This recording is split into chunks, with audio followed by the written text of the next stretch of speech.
The story that it fascinates me most, and why this park on this hillside is called Ivers Park, has to do with an enslaved man by the name of Jim, who had been enslaved by partners who just down the hill had a large commodity warehouse right on the riverfront. John Ivers had enslaved Jim for about 6 or 7 years, and Jim was his muscle to do his business, carrying bags of wheat and flour and all kinds of commodities from boats to the warehouse, and out of the warehouse to the boats. In 1863, the summer, June 18th, there was news that was circulating on the riverfront that they were enlisting men of color for the Union Army. There were many men serving the Army in unofficial capacities in Cape Girardeau during that time because there were so many Union soldiers here. But Jim had never made that leap. He was still serving his master, John Ivers, his enslaver. But he marched up this hill that day and found the enlistment officer and put his X on the enrollment form, and from there on his life changed. He was no longer considered enslaved, but he wasn't really free as a military man. But he and 45 others enlisted that day. In the course of the summer through late August, there were 75 men that also enlisted before they put them on riverboats and sent them south, which was always the thing to avoid if you were enslaved, but ironically, sent south to Helena, Arkansas to serve a 3-year enlistment here. As the men enlisted here, they encamped out to the west of town, where most of the other Union soldiers were encamped, and learned Army life. But it wasn't until late August, early September that the men that were enlisted here were put on a steamship and sent down to Helena, Arkansas.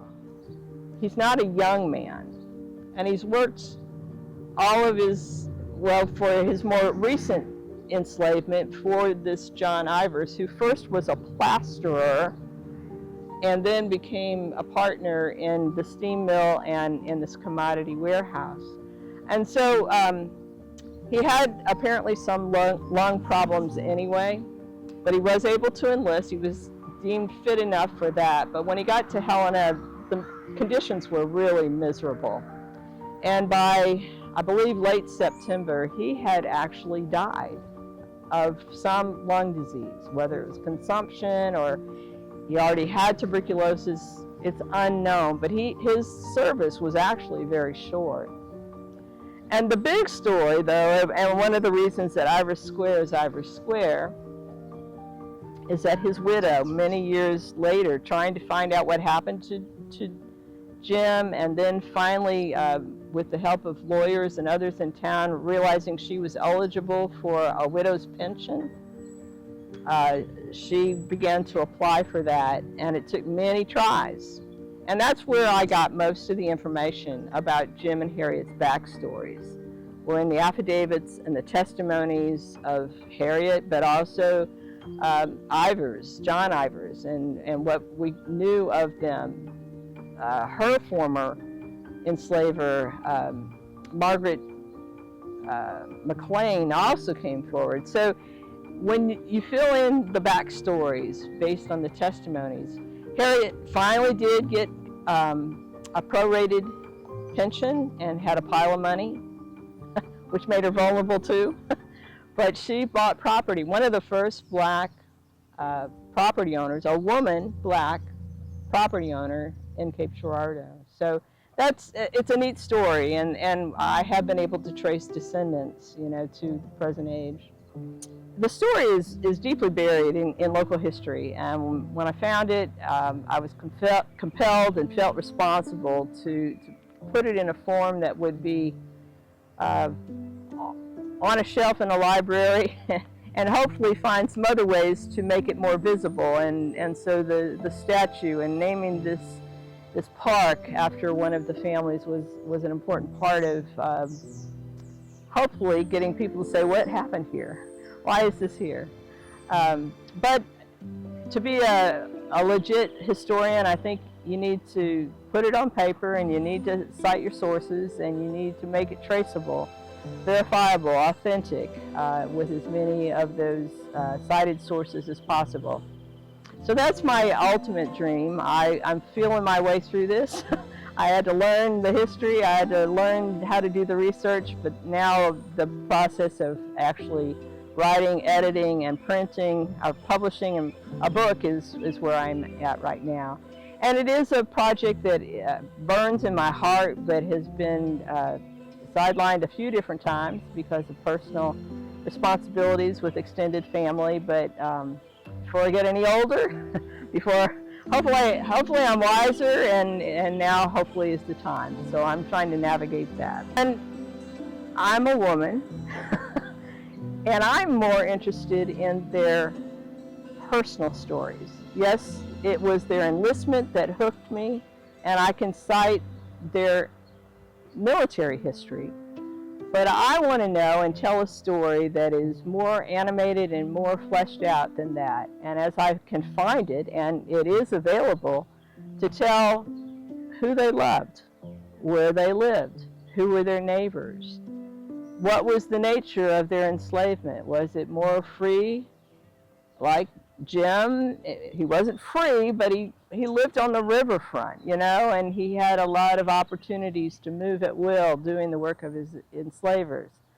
Others were more in a plantation model, working fields and much more demanding kind of life.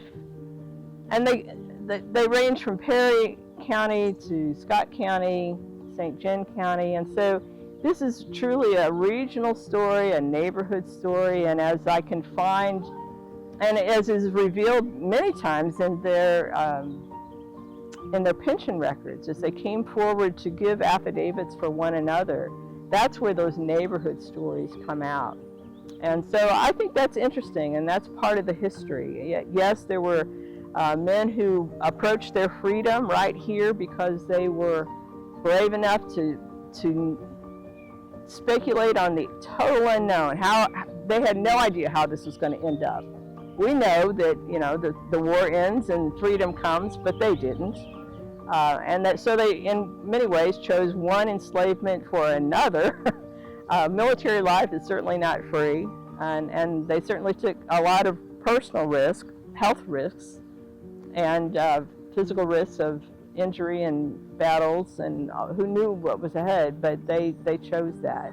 I know my Virginia ancestors were enslavers, and that never settled very comfortably on my soul. It was difficult.